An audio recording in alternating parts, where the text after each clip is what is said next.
ពុកកូនអើយលោកប្របីណាស់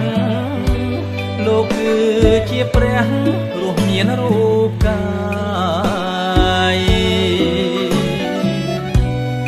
ជាម្លប់ណាយបបិទឲ្យកូនច្រកហើយបូជាចិត្តកាយក៏ព្រោះតែកូ